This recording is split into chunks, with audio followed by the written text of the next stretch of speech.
Hello and what's up everyone, and for today's short vlog or review, I'm going to share with you what I have bought online since wala ko na update kung unsa ang mga uso dyang late lang jud ko sa trend. So without further ado, let's start.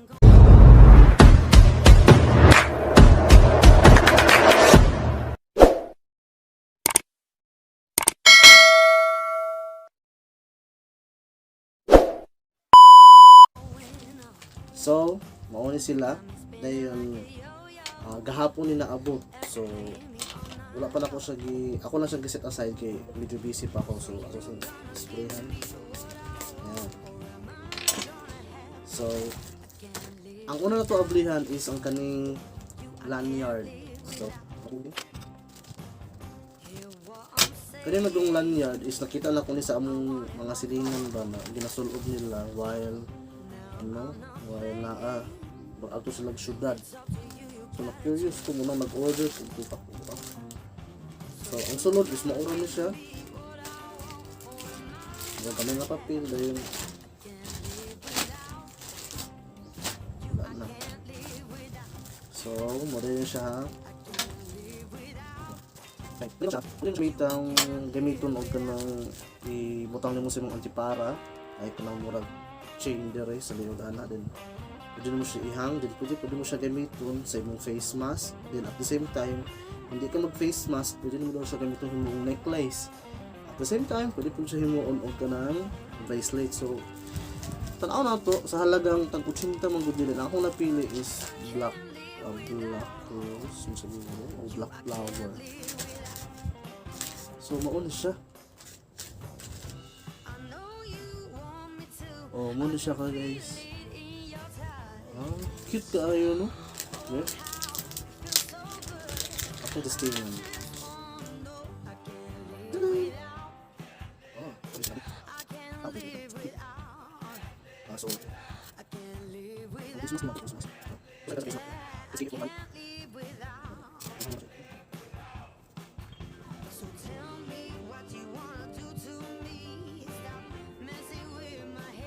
Oh, so sumuulan niyo siya. Kaartihan. Ganahan ko kay burag dahil bling-bling ba. Then, ano siya? Ano man ay bling-bling? Sumuulan niyo siya. Kung hindi mo rin yung face mask, hindi mo siya i-add na. Pero di na ako ma-demonstrate kung saan paghimo og necklace kay murag it takes time.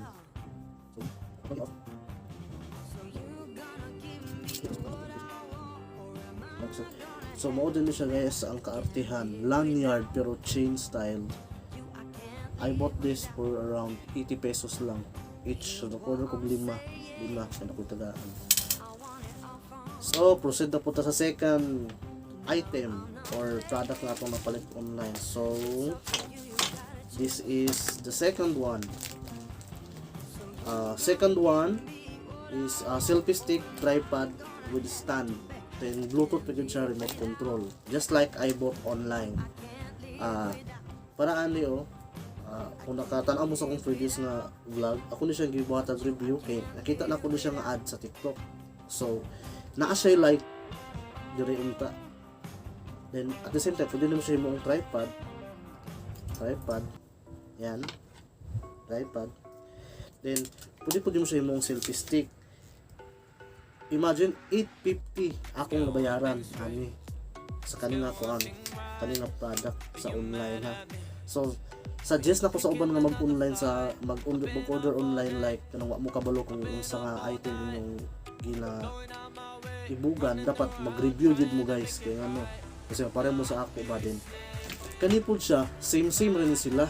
Then kani siya, barato ra, 209, imagine, 209 with shipping fee na. So, akong tanawon kung unsay kalayanan nilang duha, 850 o 209. Okay, ang akong ganahan ani kay nadoy pataban nga gamay na light na even sa gabi kung mag-shoot ka, na light sa front camera, then mura dito mahayag na paghihapon kung magamit yung phone. Okay? wala na shot. Tapos wala, God, same sila og box. Same sila og box. Diba? God, kulbaan mo ko tanig abre.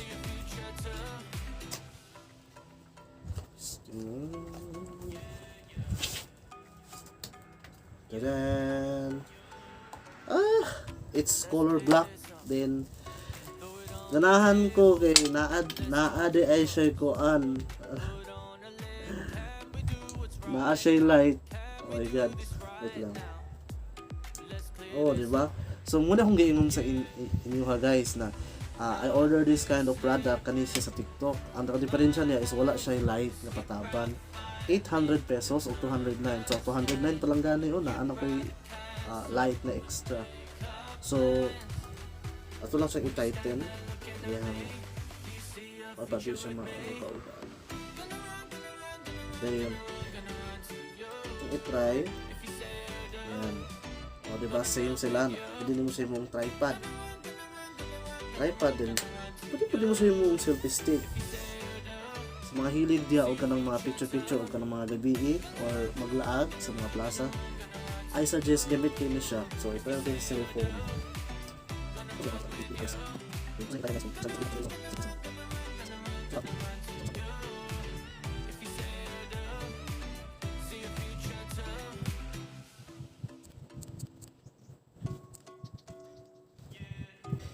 So far okay ang iyang lightning, like wala na kay nakabit ko sa ganang ako ang ring light. Then as you can see naa siya mahayag gud siya compare sa wala na siya ang light.